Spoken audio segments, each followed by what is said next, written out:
everyone, Cindy from Treeline Studios here. Today I'll be doing a tutorial for this custom compact mirror DIY kit I'll be offering in my shop, treelinestudiousa.etsy.com. So let's get started. Everything that you will need for this project will be in this bag. Alright, so the actual compact itself, which is right here. Alright, the T, so the custom letter of your choosing. So in this case, for this project, I'm doing a T for Tara, for my sister-in-law, and then the corresponding rhinestones in the bag there to bling out the T. You'll have a gemstone tray, a wax picker pen, the background gemstones. So for this one, it's the crystal AB, the glue, and then I'm actually going to include a little piece of wire. This is for the glue tip. If and when it gets clogged, you can kind of stick it in there and clean it off, and that should help with the flow. All right, so let's get started. Make some room here. All right, so first step is you want to apply your decal. So, all right, and this will come already attached to the transfer paper, so like this. And if you do find that it's not coming this way, it would always help to kind of flip it upside down like that. Let me zoom in a little bit. And kind of peel from the back end instead of from the front. So there you go. See that? Good. All right. So actually, one thing I forgot is that there is a protective layer of plastic on the top of this here. So I'm gonna go ahead and peel that off. All right, good. And then, let's see, is there one on the other side? Actually, yeah, there's one on the other side as well. So I'm gonna go ahead and peel those off. And then, so for this part, so I'm gonna try this again where, yep, this time it's already coming off. So you just peel it off with the transfer tape there. All right, and then try to center it as much as you can. Sorry, bear with me, it's a little hard to do with the camera.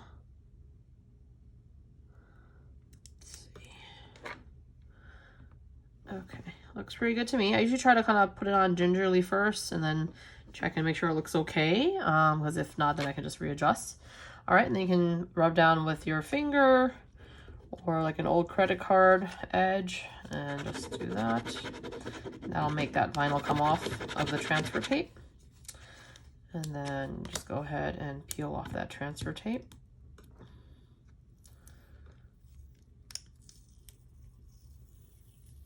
Good.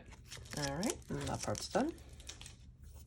Okay, so now on to the blinging of that initial. So that's our first step.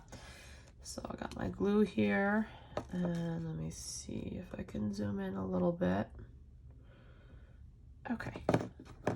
So I do like these little bottles because it has a very fine tip.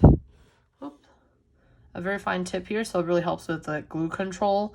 Otherwise, this glue, well, the glue that's in here is a liquid fusion, and it comes in a bottle with a tip that's kind of thick.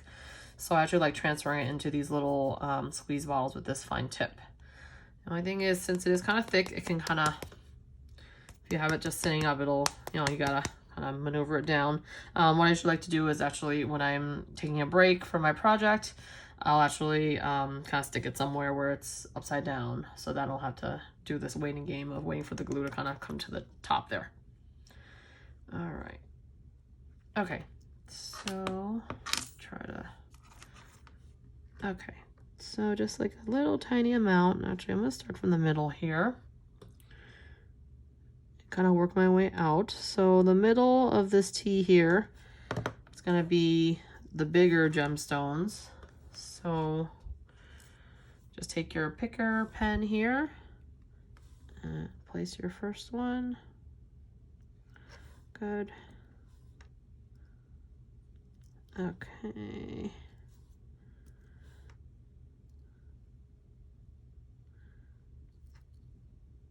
Okay, so far so good. And just keep going. So the big one's there. I will include, of course, the small ones too, so it fits. I actually maybe do a little bit of the small area there. It's just a tiny, tiny amount. A thin line there.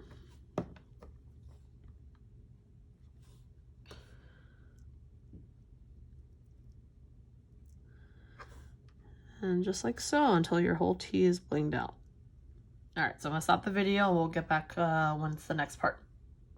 Okay, I'm back. So usually parts like this, I like to kind of let set since we are gonna be kind of maneuvering, just in case I don't want this glue for the tee to be fresh while I'm working on the other things, in case I move it around. And it'll be the same thing for this, the body of the compact when we get started with this. Okay, so I've already let this sit for at least 10-15 minutes. Should be kind of set now, so it shouldn't move easily. So if I do that, it's not going to slide right off. Okay, so for the background bling, so this is a circle. We're going to do the scatter method, which is kind of just more random, where you have many different sizes of the gemstones, and there's no rhyme or reason. You're just kind of scattering it around. The other pattern that's typically used is more of a honeycomb pattern, which is very kind of neat and organized, and I've found that that looks better on bigger items such as like tumblers, which I can grab an example later. All right, so let's get started on the foundation. So I do like to do a nice foundation around first of the bling and the rhinestones, and then kind of fill it in. And that way I just feel like it's a little bit more neat. So, you know, if you, for example, just start kind of in one, like right here, and just kept going, sometimes like if it doesn't fit correctly, it'll look like the edges will look kind of jagged, which I personally don't like that look. All right, so we'll work on that foundation edge there. So, all right, so just like a thin line around the edge here. Also very important not to kind of put too much down at one time. I mean, this glue doesn't dry super duper fast, but if I, for example, just did like a whole line all around, or even half, probably by the time I get to there, it'll have started drying, and then I just worry about the gemstones falling off. So, you know, just a little at a time what you're working on. All right, so then just take and place it and try to line it up against the edge there. Okay. All right, and even for this foundation, you know, no rhyme or reason, but I usually try to kind of alternate sizes. So I did like a, let me see, you can't really see with the camera. Did like a medium one, a little one. Here's a big one. All right. Okay, good. Yep, and just keep going around. And then after you've got your good foundation row, usually, again, let it sit and kind of cure a little bit, so that way when I start filling it in, you know, things aren't just moving all over the place. So at least let it sit for probably like 15 minutes or so after you've hit that or done that foundation row. It's the same idea when you're doing tumblers too. You know, even though for tumblers I usually do like the honeycomb method, like I mentioned, that's a little bit more orderly. It's always good to have a good foundation row, because, you know, if you didn't have that foundation row set up, when you start doing your second row, you know, they start moving, and then it's not very neat and doesn't look nice. All right, so I will keep doing this, and then I'll be back for the next step. Okay, I'm back. So I've given it some time to cure. I did want to show you what I was talking about. So this tumbler, this is done in the honeycomb method. So very neat and organized. So same thing for this one. When I started this tumbler, I started from the top and I laid down that foundation row and let it sit before I did the next row, so that way it wasn't moving around, and things wouldn't get all wonky and kind of like slanted and crooked and everything. So this is the honeycomb method. So like I said, for bigger objects, I feel like this is, you know, a much nicer pattern. And then what we're doing is the scatter pattern, which this is one I'm working on. So as you can see, a little different of a look, kind of more random. I've tried doing that honeycomb pattern on a smaller object like this, and actually on the same exact one, in terms of this atomizer, and I just did not like the look. It just looked odd. So those are the two main patterns, and they're both beautiful in their own way. Okay, so back to our little compact here. So I've done that foundation row like I mentioned all around, and now is when you just kind of randomly apply everything and fill in this whole compact there. Okay, so same as before, and usually I'll do like a section at a time. Sometimes too, depending on how complicated the inside pattern is, I might even start filling out from here, but the T is pretty, you know, not that complicated, so I think we'll be okay. But if, for example, this was like something like a M, or just something with more spaces and just not as too plain or whatnot, you know, then I would start from there and work my way out. But same idea as before, so just kind of randomly placing them, but try to put them in kind of almost like a puzzle, trying to get them in all the places so there's not much gaps. So however, this is a good beginner project because A, it's small, so you'll finish it sooner than if you tried a tumbler as your first project.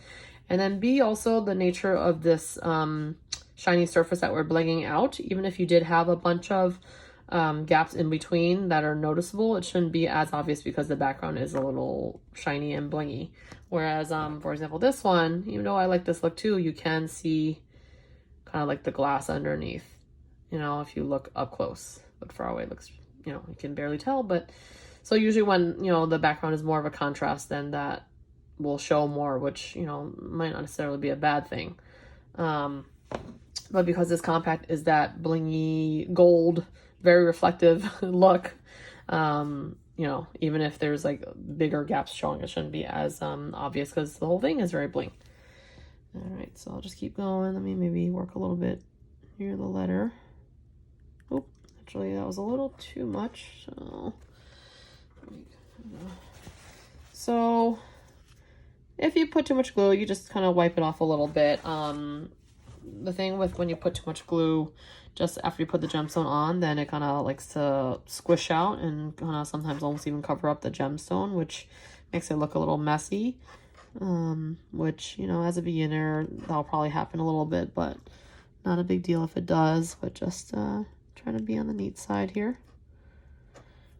All right. But yeah, you know, blinging things, I really enjoy it. I started doing it, I want to say maybe like 4 months ago. You know, I watched maybe like one video, I think, and then just kind of figured it out on my own. You know, it's pretty therapeutic, and usually at the end you get a really nice finished product. So, you know, just one of those things where it doesn't take a lot of like brain power or anything. My other DIY hobby is resin tumblers, which can take, you know, just time to design and then multiple steps. So usually I like to bling things kind of in between when I'm waiting for a step for my resin tumblers, or if I just don't feel like doing that and just being more lazy but still crafting, you know. So this is just kind of therapeutic. You just lay out and just keep going at it. So yeah, just kind of going random in terms of shapes and everything, or excuse me, sizes and placement. All right, so, and I'll keep doing that, and then I'll be back for the next step. All right, I'm back, and as you can see, all finished. And didn't take that long at all, but like I said, this is a great beginner's project. If you got any glue residue, you know, after it's cured, you can kind of take a little napkin with some alcohol and just kind of wipe it off. But yeah, looks good. And then of course you can send it and gift it with to the recipient in this bag. So I hope this video was helpful. Really, I think really good beginner project, and looks really nice. And if you have any questions, feel free to reach out to me. And hopefully I will be able to offer more tutorials and more kits in the future. All right, thank you. Have a great rest of the day.